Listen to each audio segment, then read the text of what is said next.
magandang araw po sa ating mga kababayan. Alam niyo po, napakaganda po ng pangyayaring ito na kung saan ang ating mga kapulisan nagsasagawa ng checkpoint dyan po sa municipality ng Tao, Cagayan Province, na kung saan meron pong dumating na isang tricycle na ang sakay po yung ginang na doon na rin po nanganak. At maganda po rito, nung panahon po nung nanganganak po itong babaeng ito, bigla pong ang mga pulis ang gumanap para tulungan, damayan, at higit sa lahat, iligtas yung bata.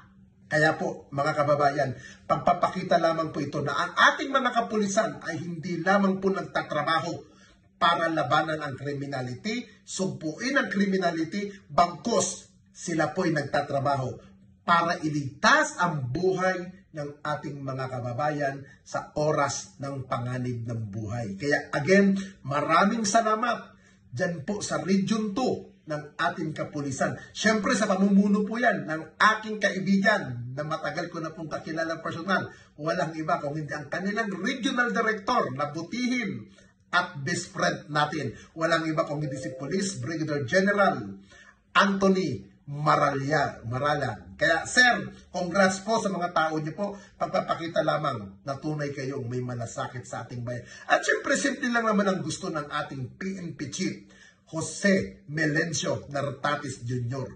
ang maging ligtas ang ating mga kababayan at higit sa lahat, gampanan ng ating kapulisan ang kanilang tungkulin para damayan ang ating mga kababayan. Kaya po mga kaibigan, pag may nakikita po kayong checkpoint, mga rubing ng ating kapulisan, huwag po kayong mangamba dahil ang mission po nila ay makapaglingkod po sa inyo.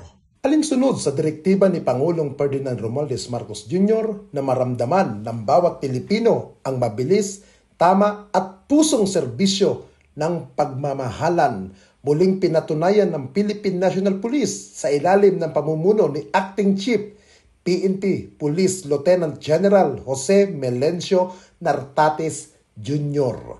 Ang kanilang malasakit ng tumulong ang mga pulis Tuaw, Cagayan sa isang ginang na nanganak sa gitna ng checkpoint nitong madaling araw ng October 28, 2025.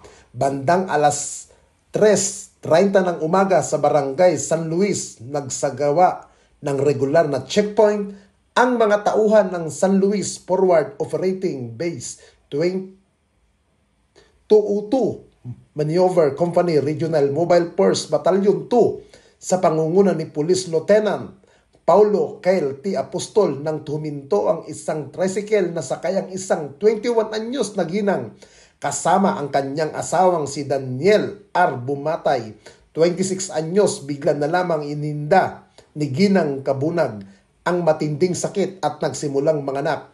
Agad na responde ang mga pulis at tinulungan siyang iligtas na mailuwal ang sanggol.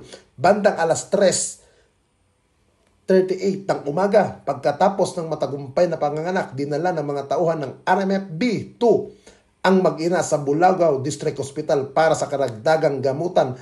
Parehong ligtas at nasa maayos sa kalagayan ang ina at ang sanggol. Ito ay ang tunay na diwa ng serbisyong mabilis, tama at maramdaman ng mga pulis na handang tumugon hindi lamang sa crime kundi sa tawag ng pangangailangan sa pahayag ni Chief PNP Police Lieutenant General Jose Melencio Nartatis Jr. Sa ganitong pagkakataon, ipinapakita ng ating mga pulis na ang PNP ay puwersa, ay hindi lang pangbatas kundi buhay at malasakit, dagdag pa ni Police Lieutenant General Nartatis. Samantala, sinabi ni PNP spokesperson at Chief PIO Police Brigadier General Ramdor Tuanyo na ang insidente ay sumaisailalim sa bagong mukha ng kapulisan. Ito ang bagong PNP sa bagong Pilipinas. Mga pulis na may puso, mabilis kumilos at handang maglingkod sa oras ng kagipitan sa kanilang kabayanihan. Mas pinatatag nila ang tiwala ng mamamayan at sa kapulisan. Ang pangyayari ito ay paalala sa bawat checkpoint, patrol at operasyon ng PNP, laging kasama ang puso, handang magligtas at magmalasakit.